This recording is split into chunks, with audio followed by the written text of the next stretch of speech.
어제 9번 문제를 풀었어요. 단기 매매 증권 9번. 첫 문제라서 좀 자세하게 설명을 드렸고요. 자, 그리고 모레 쉽니다. 모레. 금요일에. 내일은 하고요. 모레 쉽니다. 그럼 어제 9번을 했고 10번도 한번 볼 건데요.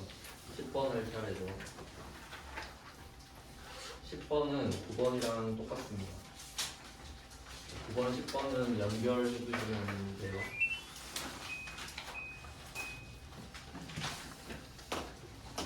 그럼 이게 제가 유형별로 문제를 넣어놨는데 그 문제를 최소한으로 넣으려고 했거든요. 문제가 너무 많아서.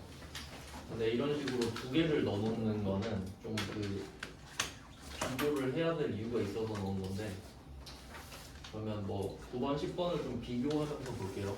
일단 10번 문제에서는 단기 매매 차익 목적이 바로 나옵니다. 단기 매매 차익 목적. 근데 어제 풀었던 9번에도 단기 시세 차익 목적이 있잖아요. 이거는 똑같다고 보시면 되겠죠. 두 개는 뭐 문구는 살짝 다르지만 내용은 같다는 걸 알고 있고요. 그 다음에 두 번째 내용은 상장회사라고 되어 있잖아요. 10번에서는 상장회사. 9번에서는 시장성이 있다라고 되어 있죠. 두 개가 또 같은 표현이다. 네, 이런 것들을 실제로 나왔기 때문에 두 개를 대조해서 넣어놨습니다. 그러면 어제 배운 거랑 또 비교를 해볼게요. 어제 9번 답은 찾았으니까 10번은 바로 적어볼게요. 지금 10번에서는 주식을 샀단 말이에요. 그리고 그 주식을 살 때는 두 가지로 딱 나눌 수 있는데, 그 우리 회사 주식을 살 수도 있거든요. 그거를 자기 주식이라고 그래요. 그러니까 A라는 회사가 A 주식을 살 수도 있잖아. 남이 갖고 있는 거를. 그럼 그건 자기 주식인데, 근데 10번 문제나 9번 문제나 똑같이 남의 회사 이름을 딱 이야기하는 거거든요. 그러니까 자기 주식은 자기 주식이라고 말을 하거든요. 그래서 뭐 9번이나 10번이나 남의 주식인 거고요. 그러면 10번도 자기 주식은 아닌 거죠. 세무의 주식이니까. 그러면 주식을 사는 거잖아요. 어제 말씀드렸죠. 주식을 사고 팔 때는 액면가액이 필요가 없다. 삼성전자 주식 액면가액 100원이다 라고 말씀드렸죠. 그래서 이번에도 그 샀잖아요. 여기서는 구입이라고 돼 있네. 어제는 취득이라고 돼 있었는데 같은 말이죠. 그러면 구입, 이게 취득을 나타내니까 주식을 구입할 때는 액면가액이 필요가 없다. 이런 공식이 또 성립이 돼요. 똑같은 문제죠. 그러면 이때는 35,000원에 100주를 산 거예요. 그럼 두 개를 곱해줘야겠죠. 일단 이름은 단기매매증권입니다. 이름이 단기매매증권인 이유는 두 개의 요건을 다 충족해서 그렇죠. 단기 시세차익 목적도 됐고 상장회사도 됐고, 그다음에 금액은 350만 원이겠네요. 35,000원짜리 100개 샀으니까. 그리고 매입 수수료 5,000원이 나왔습니다. 매입 수수료. 이게 취득 부대 비용이 되겠죠. 단기 매매증권이라는 자산을 취득할 때 반드시 들어가는 수수료. 근데 어제 다 알려드렸죠. 단기 매매증권은 자산 중에 유일한 예외다.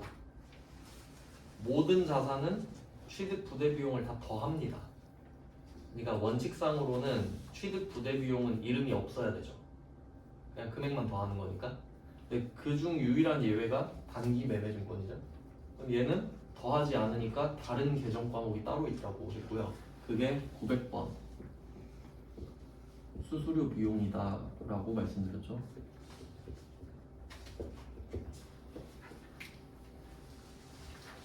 그래서 단기 매매증권은 자산이고 900번 수수료 비용은 비용입니다. 이렇게 됐어요. 그럼 여기서 중요한 건 900번이라는 건데,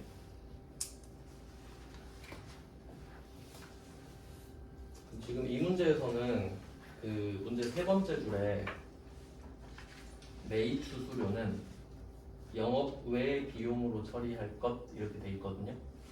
여기서 영업 외 비용이 900번을 말해요. 영업 외 비용에다 900 이렇게 써주시면 돼요.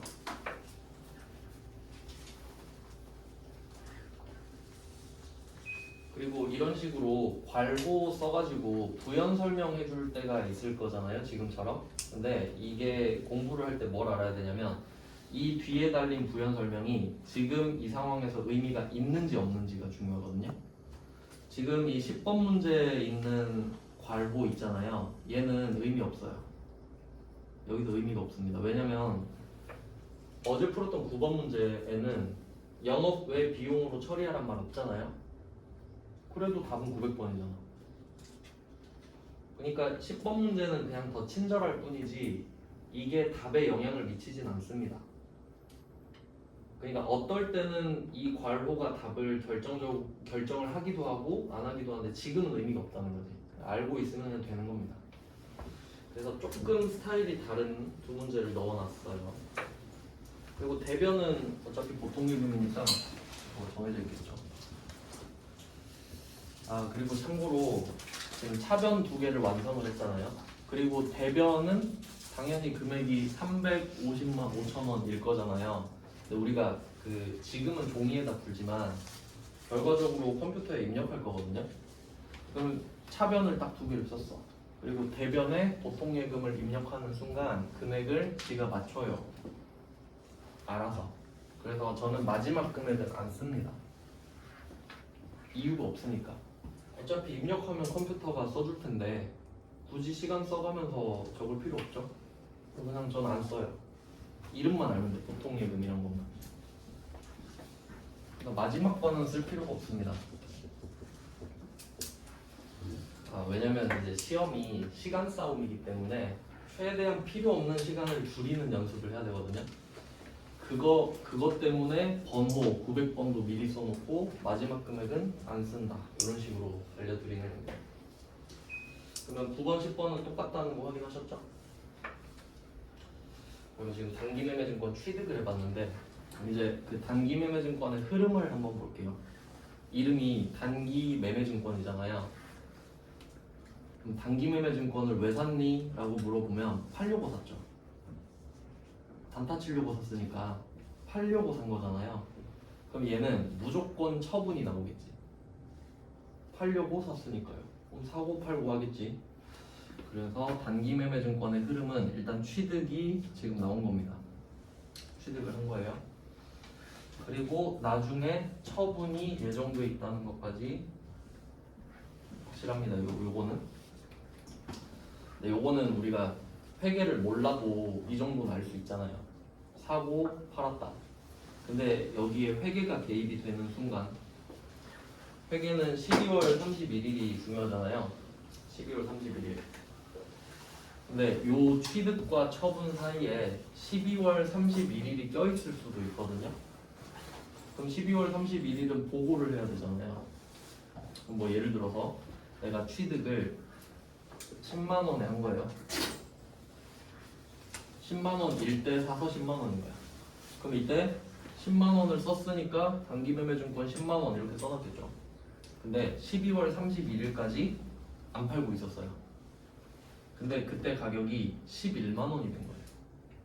12월 31일에 팔진 않았는데 지금 보니까 11만 원에 거래가 되고 있는 거지, 시가가. 그러면 이걸 어떻게 해야 될 거냐? 지금 장부에는 10만 원이라고 써 있습니다. 내가 10만 원이라고 적었거든. 근데 지금 시세는 11만 원이에요. 12월 31일에. 그럼 주주들한테 보고를 해야 될 거 아니에요? 근데 이걸 가만히 냅두면 거짓말이 돼요. 11만 원짜리를 갖고 있는데 10만 원이라고 적어놓은 거니까 거짓말이 되는 거 맞죠? 그럼 10만 원은 이미 적었잖아요. 근데 지금 11만 원이거든요. 그럼 차이가 만 원 나죠. 그럼 12월 31일에 플러스 만 원만 하는 거예요. 10만 원은 이미 적어놨으니까 12월 31일에 확인하니까 11만 원이죠? 그럼 만 원 플러스 하면 되겠네? 그러니까 플러스 만 원을 해. 그걸 평가라고 합니다. 평가. 평가라는 글자의 가짜가 가격입니다. 뜻 자체가, 평가 자체가 가격이잖아요. 평가. 이런 식으로 흐름이 될 수 있겠죠. 취득, 평가, 처분. 이렇게 3단계가 나올 수 있겠네요. 단기 매매 증권 할 때. 그리고 또 생각을 해보면 이 평가라는 이슈는 항상 나올 거냐? 아니죠. 내가 이 주식을 12월 1일에 사서 12월 2일에 팔면 중간에 12월 31일이 없잖아요. 그럼 평가를 할 이유가 없죠. 그러니까 이 평가는 할 수도 있고 안 할 수도 있습니다. 근데 할 수도 있으니까 배워야겠죠. 문제로 나올 수 있겠죠. 그래서 취득 다음은 평가를 넣었어요. 평가. 그래서 9번, 10번은 취득이고 11번, 12번 있죠. 얘도 두 개 묶어주시면 되는데 11번이랑 12번이 평가입니다. 어차피 위에 단기 매매 증권이라는 제목은 있으니까 그냥 평가 정도만 써두시면 되겠죠. 이 평가가 되게 중요합니다. 실제로 중요합니다.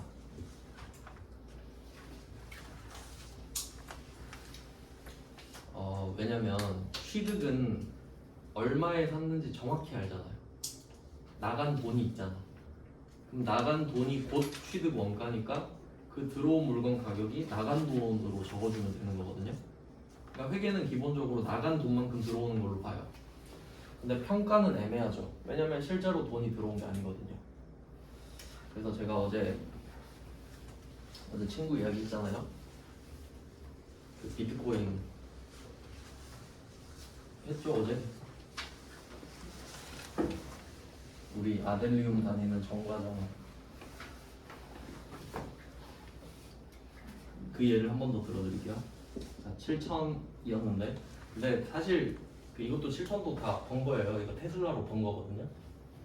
근데 2,000 지금은 아마 얼마인지 모르겠는데 이야기를 아예 안 하더라고요. 그럼 이렇게 됐어. 그럼 5,000에 손실이 났죠? 근데 얘가 하는 말은 안 팔았으니까 손해본 게 아니다. 어느 정도 맞는 말이죠? 안 팔았잖아요.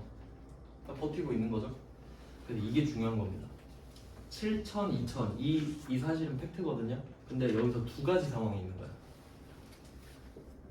자, 첫 번째는 처분할게요. 처분. 두 번째 평가. 자, 실제 상황을 가지고 이야기해드리겠습니다. 그러면 제 친구가 이거 7,000에 시작했는데 지금 2,000이 됐잖아요. 근데 그냥 비트코인은 이제 안 될 것 같아 하고 그냥 팔 수도 있지. 2,000이라도 건지자 이럴 수도 있잖아요. 그러면 이걸 파는 순간 실현이 됩니다. 실현. 실제로 이루어지죠. 그러면 5천만 원 손해본 건 기정사실이 됩니다. 맞죠? 그러면 이때 처분을 하면 실현이 돼. 진짜 이루어집니다. 진짜 5천을 손해본 게 확정이 돼버리는 거지. 이제 절대 5천원 돌아오지 않아요. 그럼 이때 제 친구는 5천만 원을 잃어버려서 슬프겠죠? 그럼 그건 비용이 됩니다. 확실하죠? 잃어버렸으니까. 그럼 이것은 비용. 그럼 돈을 벌면 수익이 되겠죠. 그래서 수익 또는 비용이 되지 않겠어요? 상황에 따라서 이렇게 되겠죠? 근데 제 친구는 지금 처분을 안 했어요. 지금 정신승리 중이잖아요. 안 팔았다. 난 절대 팔지 않았어. 그래서 손해를 안 봤다 이 말이지. 그러면 얘는 근데 기분은 안 좋잖아 지금. 근데 지금 이 친구는 평가를 한 건데 실현은 안 됐죠. 그럼 얘를 미실현이라고 하면 되겠죠. 실현이 되지 않았습니다. 진짜 5천 손해본 건 아니잖아요. 그냥 지금 팔면 5천 손해보네 이 정도지. 그래서 회계는 이걸 구분해요. 되게 중요합니다. 그리고 또 그 정확한 명칭을 보면은 처분을 하면 없어지잖아요 비트코인이. 그러면 실현된 거는 돈으로 실현이 된 겁니다. 그리고 이제 미실현은 안 팔았잖아요. 그럼 내가 이 비트코인 갖고 있지. 그래서 미실현하면 보유라는 말이 같이 나와요. 미실현 보유 이렇게 같이 말하지. 아직 보유하고 있기 때문에 미실현이거든요. 실제로 그렇게 나와요. 그래서 미실현은 항상 보유라는 말이랑 같이 나올 겁니다. 자, 그럼 얘의 결과는 뭐냐 했을 때 얘는 일단 수익과 비용이 되면 안 됩니다. 차별을 해야 될 거 아니야. 그러니까 방금 상황 이해되셨죠? 그러니까 여러분이 7천만 원에 들어갔는데 지금 2천이에요. 그럼 이걸 진짜 팔아버린 거야. 그럼 5천 손해 봤죠. 그럼 비용이야. 진짜로 돈을 잃어버렸기 때문에. 근데 아직 안 팔았어요. 근데 그것도 비용. 이러면 나누는 의미가 없잖아요. 그러니까 엄밀히 따지면 다른 거 맞죠? 일단 답부터 알려드리면 얘는 자본이에요.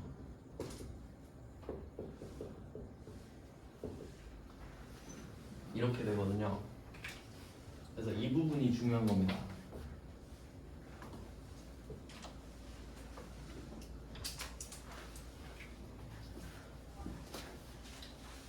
이게 실제랑 좀 다르기 때문이죠.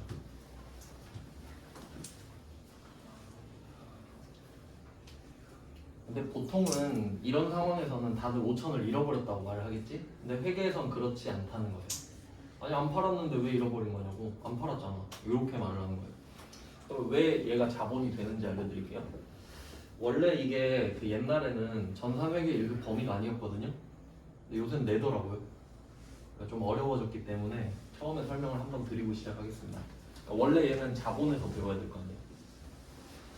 그러면 그 지금 가격이 떨어졌는데 오른 걸로 예시를 들어볼게요. 10만 원짜리를 갖고 있는데 11만 원이 된 거야. 그럼 실제로 만 원이 오른 거죠. 그럼 팩트인 거야. 자산이 만 원이 올랐다. 그러면 자산 증가를 적겠죠? 자산 증가. 자산 증가는 차변이에요. 그럼 이때 자산 증가랑 같이 나올 수 있는 조합을 제가 대변에 다 써볼게요. 자산 감소, 부채 증가, 자본 증가, 수익 발생. 자산이 증가되는 사유는 이 네 가지밖에 없습니다. 그럼 사례를 다 들어볼게요. 만약에 만 원이 생겼어요. 만 원이 생긴 거야. 현금 만 원이. 어떻게 만 원이 생겼니? 라고 물어보니까 ATM 기계 가가지고 체크카드 넣어가지고 만 원을 뺀 거래. 그럼 만 원이 생기죠? 근데 이건 결국 내 체크카드 잔액 만 원이 빠지고 현금 만 원이 생긴 거지. 그건 자산의 감소, 자산의 증가. 결국 차이는 없죠. 형태만 바뀐 거지. 그럼 첫 번째 케이스 이해되셨죠? 두 번째 케이스. 만 원이 왜 생겼냐 하니까 철수한테 빌렸대. 만 원이 생겼는데 갚아야 될 돈 만 원이 들었죠. 부채인 자산일 수도 있겠고. 그럼 이번에 만 원은 아빠한테 받았대. 아빠한테 받았어. 만 원. 근데 나는 이 만 원을 보면서 아빠한테 갚을 생각 없거든요. 그냥 뭐 용돈이야. 그러면 자본. 안 갚아도 되는 자산이니까. 그 다음 마지막 네 번째는 길 가다 주었다. 만 원 주었어요. 기분 좋죠? 수익. 이렇게밖에 없어. 그 외에는 절대 일어날 수 없어요. 경우의 수는 4개밖에 없는 거예요. 그럼 만 원이 없어지면 반대겠죠, 그냥. 없어지면 그냥 반대일 거 아니에요. 바꾸면 되지. 그럼 이때 우리는 지금 10만 원짜리 주식이 11만 원이 된 거잖아요. 그러면 자산이 감소한 건 없죠. 그냥 오르기만 했잖아요. 갑자기 부채가 생긴 것도 아니죠. 그럼 얘 두 개는 절대 안 돼. 그럼 이제 2개 남았거든요. 수익, 자본 2개 남았죠? 그럼 이때 수익은 언제 쓰냐? 10만 원에 샀던 거를 11만 원에 팔았을 때. 그럼 만 원 벌었다 이렇게 되겠지. 꽁돈이니까. 그럼 얘는 처분했을 때만 쓸 수 있겠다. 그래서 아까 미리 말씀드렸죠? 처분, 실현, 수익, 비용. 그럼 지금 2개는 제껴졌고 수익은 써먹었죠 이제? 팔아야 되잖아요. 근데 지금 10만 원에 산 게 11만 원인 거야 그냥. 지금 보니까 11만 원이네. 안 팔았어. 그럼 기분 좋을 거 아니에요. 만 원 올랐네? 그럼 이제 정확히 따지면은 처분은 10만 원짜리를 11만 원에 팔았다고요. 평가는 10만 원에 산 걸 지금 팔면 11만 원이 되겠네? 인 거야. 그러니까 엄밀히 따지면 다르지. 그럼 자리가 하나밖에 안 남았죠. 그러니까 얘를 쓰는 거지. 자리가 없으니까. 그럼 너는 팔진 않았는데 가격은 올랐네? 그럼 자산이 오르긴 올랐잖아요? 근데 다른 데는 자리가 없는데 그냥 자본으로 가. 이렇게 된 거지. 그래서 결론은 평가는 자본이다. 오르면 자본이 오른 거고 떨어지면 자본이 떨어진 거겠죠.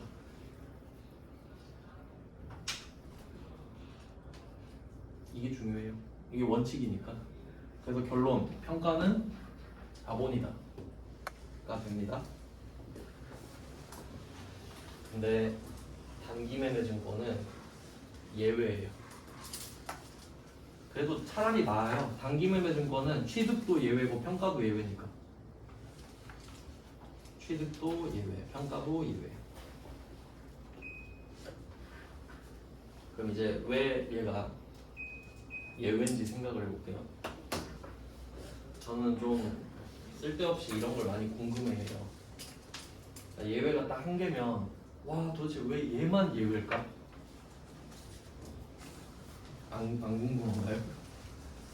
난 궁금해 죽겠는데 찾았어요. 그래서 약간 제 생각 플러스 사실 야매인데 이렇게 기억하시면 좀 오래 갈 것 같아요. 단기 매매 증권이 힌트야. 단기 매매 증권이라는 존재 자체가. 그러니까 단기 매매 증권이 뭐냐 하면 단타잖아요. 단타의 핵심은 뭐냐면, 그러니까 예를 들어 그 단타도 뭐 여러 가지가 있는데 진짜 초 단위로 단타 치는 걸 스캘핑이라고 하거든요. 그러니까 뭐 예를 들어서 삼성전자 주식을 내가 57,000원에 산 거야. 57,000원. 근데 이거를 10만 주 사는 겁니다. 10만 주. 그럼 내가 57,000원에 10만 주를 쫙 사들였어요. 근데 계속 그 가격 단위를 틱이라 그러거든요. 한 틱에 100원이에요. 삼성전자가. 근데 100원 딱 오른 거야. 다 팔아. 얼마 벌죠? 1000만 원이요. 1000만 원 벌다가 10만 주 샀으니까 10만 주 샀으니까 100원 벌었잖아요. 100원. 근데 10만 번 벌었잖아. 1000만 원 번다고요. 몇 초 만에. 이게 단타잖아. 맞죠? 그 초 단위를 스캘핑이라 그래요. 물론 수수료 떼고 하면 좀 적어지겠지만, 그러니까 돈을 버는 거야. 우린 힘들게 월급 몇백 받을 때 돈 많은 사람은 까딱까딱 하면 몇 천이잖아. 이게 현실이죠. 그러니까 이런 걸 알아야 된다고. 알고는 있어야지. 저렇게 돈 벌 수도 있구나. 그럼 이때 핵심이 뭐냐면, 단타의 핵심은 얼마에 들어가서 얼마에 나왔는지거든요. 그래 얼마 버는지를 알지. 나 57,000원에 들어가서 57,100원에 나온다? 이걸 알아야 얼마 벌었는지 알죠. 그게 단타의 핵심이란 말이에요. 근데 이 57,000원은 주식 가격이고 여기서 수수료가 들잖아요. 그 취득 부대 비용을 했잖아요. 그러면 실제로는 우리가 이거 두 개를 구분하지 않습니까? 회계에서는 합치지만 실제로는 따로따로 생각하잖아요.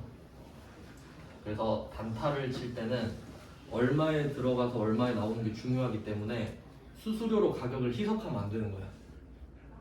그냥 딱 57,000원. 수수료는 그냥 모른 척하고 수수료 그냥 별개로 쳐버리는 거지. 얼마에 들어갔는지가 중요하기 때문에. 그러니까 수수료를 빼버리는 거야. 이렇게 생각하면 좀 그나마 납득이 되지 않나요? 그래서 그래. 제 생각엔 그래요. 자, 그래서 취득 쪽에 수수료를 따로 빼는 이유를 말씀드렸고, 이제 평가하잖아요. 평가. 그러면 원래 평가는 이루어지지 않았기 때문에 자본으로 해야 맞잖아요. 근데 얘는 단기 매매 증권이죠. 평가를 해도 어차피 팔 거 아니냐. 그래서 얘는 평가를 해도 판 것처럼 처리해요. 어차피 곧 팔 거 아니냐고. 어차피 팔 거 아니냐. 뭐 평가에서 무슨 의미가 있냐 얘가. 그래서 평가를 처분처럼 해버리는 거지. 그래서 결론은 단기 매매 증권에 대해서 취득 이야기를 하면 취득은 예외. 수수료를 따로 뺐죠. 900번 수수료 비용 이렇게 따로 뺐죠.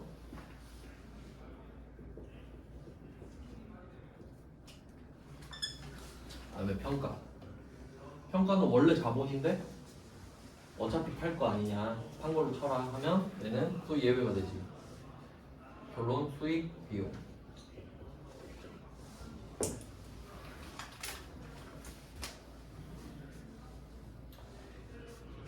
이렇게 되겠네요.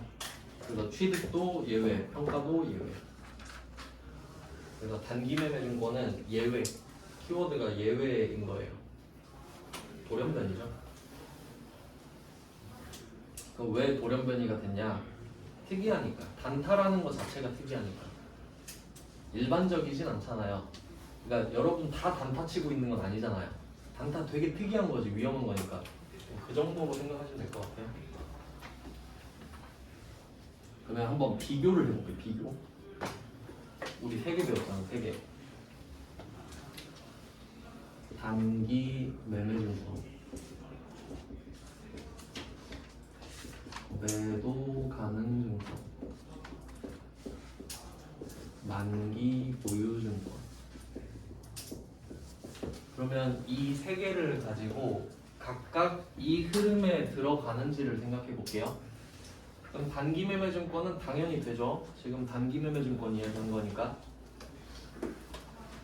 그러면 만기 보유 증권 한번 생각해 볼까요? 만기 보유 증권. 이름의 뜻 있죠? 끝까지 보유할 거야. 끝까지. 그럼 이 말은 안 판다는 소리야? 안 팔죠? 그럼 처분 없겠지 얘는. 처분을 하면 안 되잖아요. 만기 보유한다 해놓고. 그럼 거짓말쟁이잖아. 그러니까 얘는 처분이 없을 거예요. 맞죠? 그러면 처분이 없다는 소리는 그러니까 이게 처분이 있는 거랑 없는 거랑 엄청 큰 차이가 있거든요. 만약에 여러분이 삼성전자 주식을 한 달에 한 주씩 산다고 할게요. 한 10주씩 산다고 할게요. 한 달에 10주씩 사. 그냥 월급날 되면 가격 안 보고. 그럼 친구가 물어봐. 왜 너 그렇게 사? 나 나중에 아들한테 물려줄 거야. 이런 애가 있다고 합시다. 그럼 걔는 팔 생각이 없지. 그러면 주식창을 들여다보고 있지 않겠죠. 안 팔 거니까 지금 시세 상관없잖아. 그냥 얘는 월급날 되면 10주 사면 끝나는 거야. 팔 생각이 없죠. 그러면 만기 보유 증권은 처분이 없잖아요. 그럼 평가도 없어. 안 궁금하니까. 처분이 없으면 평가가 없어요. 맞지? 상식적으로. 그럼 이걸 그냥 이해하면 끝나요. 그러니까 만기 보유 증권은 사는 거밖에 없어. 사고 끝나면 돈 받고 그게 끝이에요. 그래서 만기 보유 증권은 취득밖에 문제를 낼 수가 없겠네. 그럼 매도 가능 증권 한번 생각해 볼게요. 매도 가능 증권도 결국 얘도 시세 차익이긴 하거든요. 시세 차익이에요. 근데 단타가 아닐 뿐이지. 그럼 얘도 언젠간 처분을 하긴 하겠죠. 그러니까 얘도 평가가 있는 거지. 그러면 매도 가능 증권도 취득, 평가, 처분 3개가 있는 거예요. 근데 원칙대로 가겠지. 예외가 아니니까. 요 정도가 정리가 돼야 되는 거야. 크게 보면. 그러면 이걸 보면서 단기 매매 증권, 매도 가능 증권, 평가가 헷갈리겠구나라고 생각을 해야겠죠. 취득도 마찬가지고. 그래서 취득은 어제 제가 미리 말씀드렸잖아요. 한 글자 바뀌면 회계 처리도 바뀐다고. 이름도 바뀌고 금액도 바뀌고. 그 다음에 평가도 그런데 일단은 지금 단기 매매 증권이니까 그래서 나중에 매도 가능 증권 나올 때 평가 또 나오겠죠. 그 정도만 그냥 일단 참고하시면 됩니다. 그러니까 둘이 다르다는 것만 아시면 돼요. 그러면 11번 한번 볼게요. 11번. 11번은 기말 써있죠. 기말. 기말은 기말의 키워드는 업데이트입니다. 모든 걸 최신화합니다. 12월 31일이 되면은 12월 31일 기준으로 모든 걸 바꿔요. 12월 31일이 중요한 날이었죠. 이때 금액이 3개인데 지금 이 11번을 할 때 키워드가 하나 있어요. 키워드가 장부 금액입니다. 장부 금액.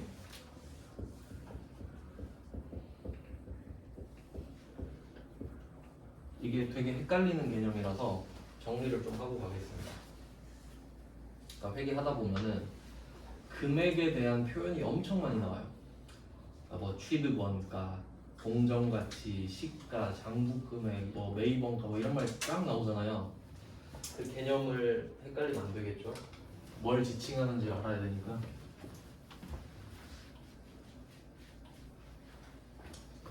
그러면 장부금액은 장부에 써 있는 금액을 말해요.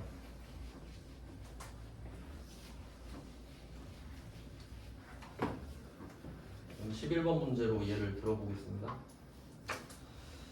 11번 문제는 계정 과목을 단기매매증권으로 알려줬기 때문에 그냥 단기매매증권이라 생각하면 되는 거죠. 알려줬으니까. 그 다음에 금액이 3개 있잖아요. 이거 가지고 한번 해볼게요. 금액이 3개입니다. 첫 번째가 1,500, 두 번째가 1,400, 세 번째가 1,360입니다. 근데 일단 결과부터 말씀드리면 원칙과 예외가 있다 했잖아요. 평가 원칙 자본, 평가 예외 수익 비용이었죠. 근데 예외가 더 쉬운 거예요. 그래서 이걸 먼저 배우거든요. 자, 그럼 이때 금액이 3개 있잖아요. 그럼 얘는 타이틀이 취득원가죠.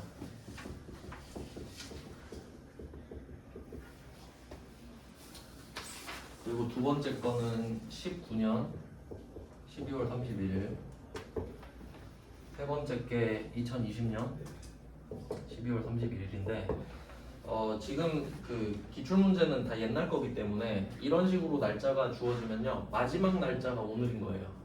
그러니까 기말 이렇게 했는데 기말이 이게 기말인 거지. 여기다 오늘 이렇게 써놓으시면 돼요. 여기 오늘이야 오늘.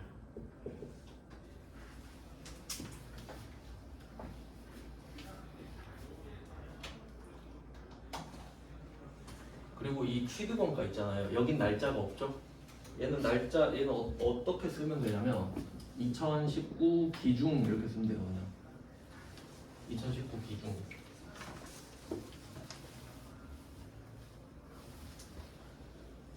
이렇게 써놓고 한번 볼게요.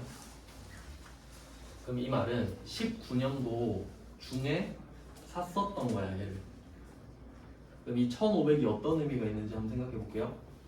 내가 이때 당시에 1,500만 원 주고 주식을 샀어요. 그럼 뭐부터 시작해야 되냐면 그때 당시에 주식의 공정가치가 1,500이었겠지. 그때 시가가 1,500이었을 거 아니에요. 그래서 스타트는 이때 공정가치가 1,500이었다를 알 수 있죠. 그럼 얘는 그냥 그때 당시에 이 주식의 가격인 거예요. 그럼 이걸 확인하고 내가 사도 되고 안 사도 되죠. 그럼 안 사면 그냥 공정가치 1,500이네 하고 끝인 거예요 그냥. 근데 이거를 샀으니까 내 거죠. 샀으니까. 그럼 이걸 취득했을 거 아니야. 그럼 공정가치가 1,500이니까 1,500 주고 샀겠지. 그럼 내가 이걸 샀을 때 얼마 주고 샀어 하면 1,500만 원 이러겠지. 그래서 얘는 곧 취득원가가 되는 거야. 이때 공정가치로 샀을 테니까. 그러면 취득원가도 되겠네. 둘이 같죠? 그럼 취득을 1,500 주고 한 거야. 그러면 샀으니까 기록해야 될 거 아니에요. 장부에다가. 그럼 장부에 뭐라고 쓸까요? 얼마라고 써? 1,500이라고 써야지. 1,500 주고 샀으니까. 그럼 이게 또 장부 금액이 되는 거야. 장부에 1,500이라고 쓰니까. 장부 금액. 이렇게 됩니다. 그러니까 일단 다 다르잖아요. 글자가 다르잖아. 근데 결국엔 같아졌죠. 이 흐름을 알아야 된다. 그러면 이렇게 해서 1500으로 기록이 된 거지. 그러면 이게 얘의 유효 기간을 생각해 볼게요. 그럼 만약에 이때가 2019년 7월 1일이라고 해볼게요. 그냥 7월 1일. 그럼 7월 1일에 장부 금액이 1,500이 됐죠. 그리고 시간이 흐를 거 아니에요. 그리고 19년 12월 31일이 된 거예요. 반년이 지났어요. 근데 팔고 싶은데 떨어져서 못 판 거지.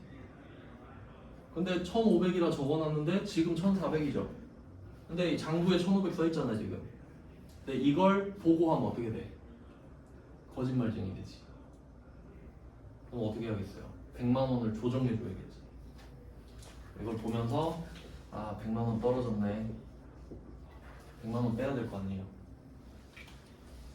장부에 1,500이 써있는 걸 보면서 주식창을 보고 아 주식창은 1,400인데 내 장부는 1,500이네.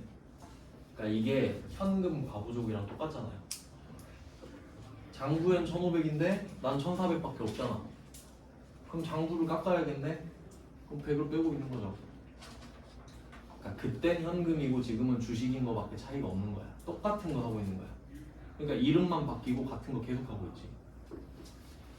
그러면 100만 원을 빼요. 자, 그럼 이제 19년 12월 31일에 100을 뺐잖아요. 그럼 이제 장부에 얼마라고 써있죠? 이제 1,400이지. 1,500이라고 써놓은 거에서 100을 뺐잖아요. 그럼 잔액이 1,400 남아있을 거 아니에요? 1,400이 됐지 이제. 이때 회계 처리를 해서 결과물이 된 겁니다. 이거 좀 처음에는 헷갈리실 텐데 이 개념을 잘 잡아야 돼요. 우리가 이거 분계하는 거 있잖아요. 그러니까 답 적는 거 차변대변 쓰는 거 있잖아요. 그게 증가량이랑 감소량 적는 거예요.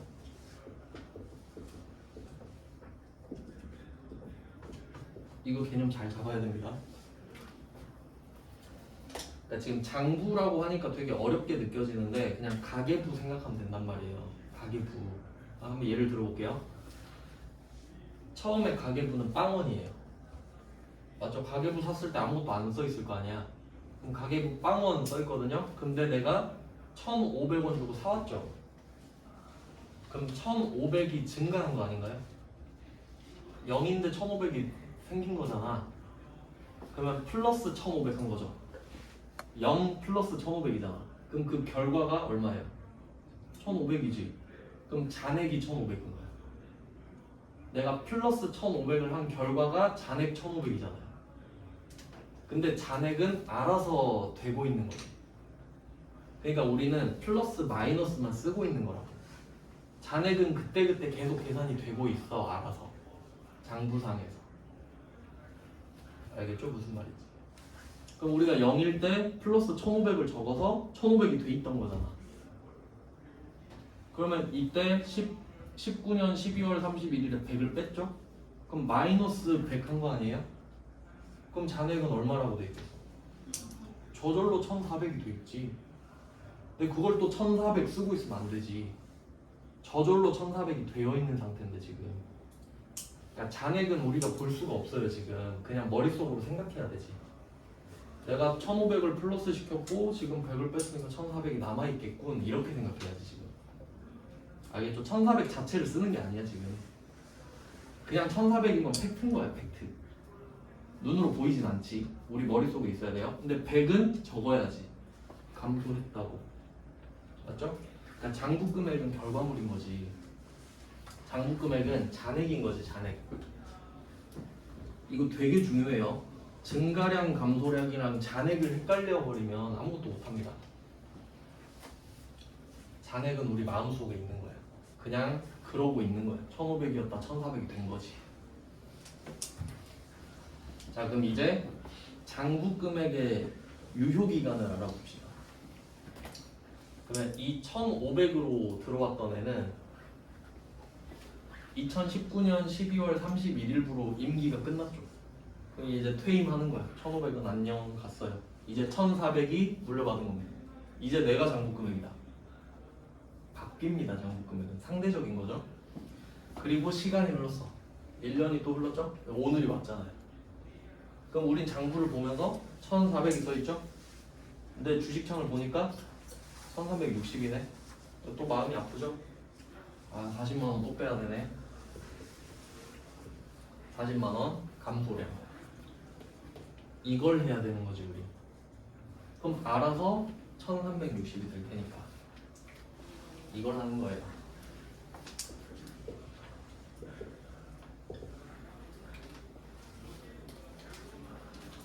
일단 요 상황을 이해를 하셔야 되고, 그리고 이 날짜만 딱 봤을 때, 이 날짜만 클로즈업 했을 때 좀 더 디테일하게 볼게요.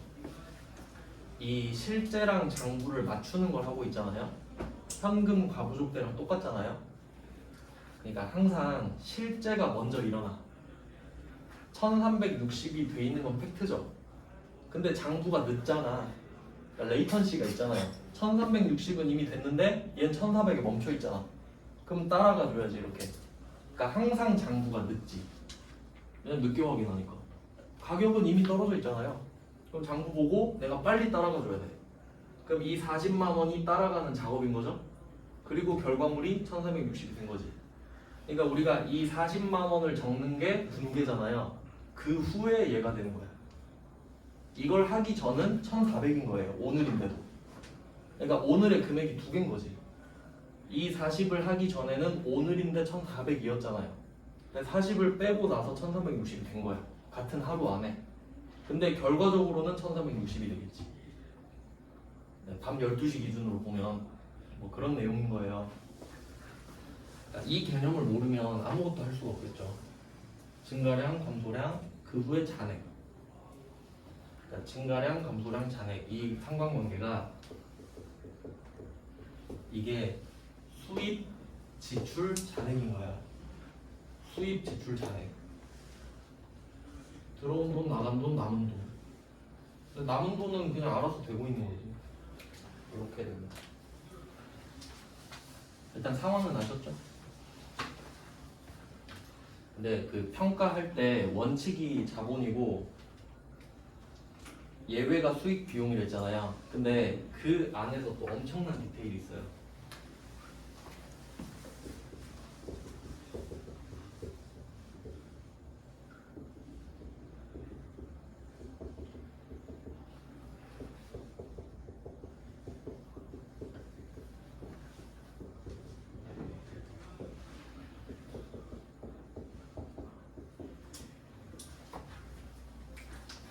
이렇게 처음에 배웠던 거 재무상태표랑 손익계산서 두 개 있었고 그 안에 각각 자산, 부채, 자본, 수익, 비용 이렇게 있었는데 지금 제가 언급한 게 자본, 수익, 비용이잖아요.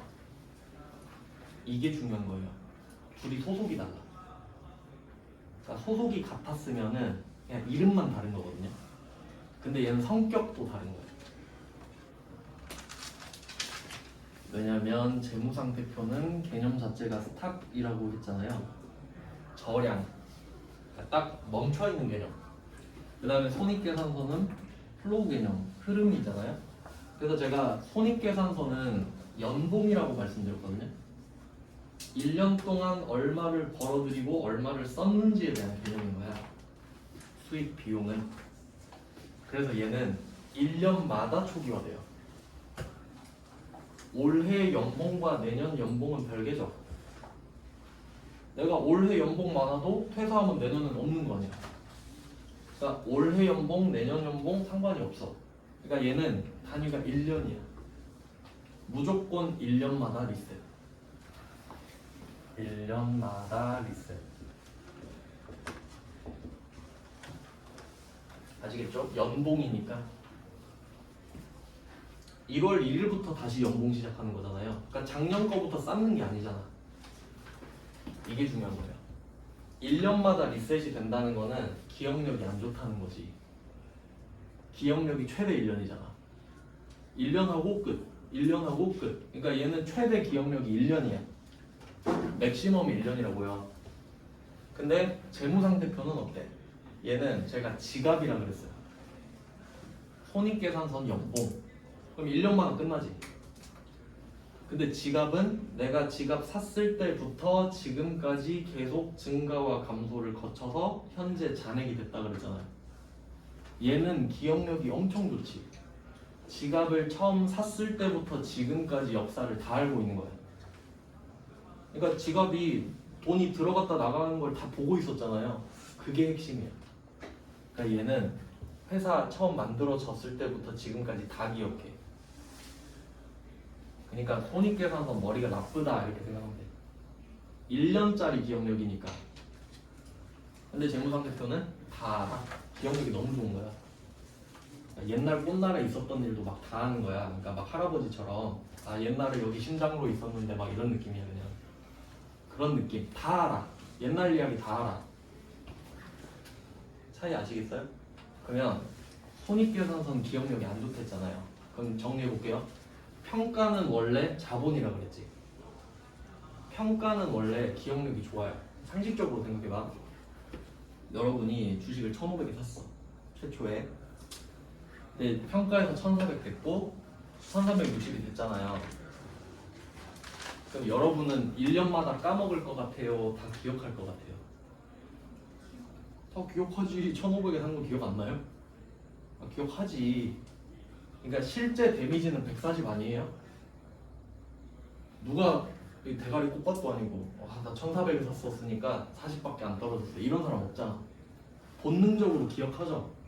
그러니까 평가는 자본이지. 맞죠? 그러니까 그렇게 납득이 가야 된다고. 아 그렇지 나도 1,500에 샀으니까 난 140이 마음이 아프지. 근데 그걸 쪼갠 것 뿐이지. 그게 원칙. 근데 얘는 예외라 그랬죠. 그럼 갑자기 머리가 나빠진 거야. 예외는 수익 비용이니까. 그럼 얘는 1,500에 샀을 때 1,400이 됐을 때 있잖아요. 그럼 100만 원이 떨어졌다 해야 되는데 야 그냥 판 걸로 해 이렇게 됐잖아요. 판 걸로 해. 그럼 판 건 비용으로 해야 되죠. 그 비용으로 털고 끝나버린 거야. 1년짜리라 그랬잖아. 그러니까 이 1년 동안 100만 원 잃어버렸다 하고 끝인 거야 그냥. 그러니까 얘는 1,400으로 시작하는 개념이 되는 거지. 그러니까 이때 보니까 40밖에 안 슬퍼. 왜냐면 100은 이미 처리를 했거든. 이 차이예요. 계속 누적을 하느냐 1년마다 까먹느냐. 그러니까 그거 자체가 본질인 거지 자본, 수익, 비용 이름 외우는 게 중요한 게 아닌 거지. 얘네들의 성격을 이해하는 게 중요해요. 이 두 개 차이 아시겠죠? 그러니까 얘는 기억력이 좋다. 재무상태표는 처음부터 끝까지 다 기억해. 근데 손익계산서는 무조건 1년마다 끊어. 일단 이렇게 해놓고 좀 쉬다가 계속 보겠습니다.